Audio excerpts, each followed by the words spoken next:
কালকে রাতে ওলাতে বুক করছিলাম একটা ট্যাক্সি, কি ঘটে গেল একটু দেখে নিন।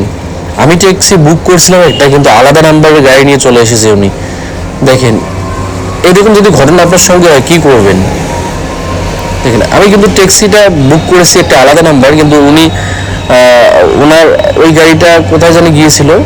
দেখেন, লাস্ট অব্দি দেখেন ভিডিওটা, বুঝতে পারবেন। আমি এটা বুক করছিলাম। आपका गाड़ी नंबर दूसरा है ना, इसलिए बोला आपको।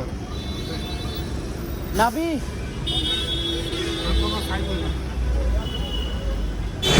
এটা কিন্তু আলাদা নাম্বারের গাড়ি। রাতে একটু ভয় তো হয়, অচেনা জায়গা, আলাদা নাম্বারের গাড়ি নিয়ে এসে। ওলাতে গাড়ির নাম্বার আলাদা, সেই জন্য দেখি কি করি।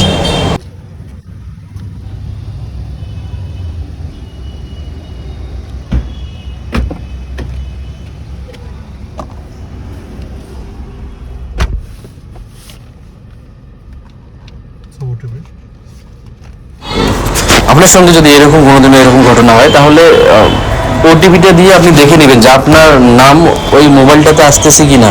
যদি আপনি কোথায় যাবেন উনি লোকেশন বলে দিতে পারে, বা আপনার নাম মোবাইলে আসে, তাহলে আপনি যাইতে পারেন। কিন্তু যদি না আসে, উনি বলে দিতে না পারে, বলে যে আপনি কোথায় যাবেন বলুন, তাহলে কোনোদিনও যাবেন না। এই রিস্ক নেবেনই না রাতে, বিশেষ করে রাতে।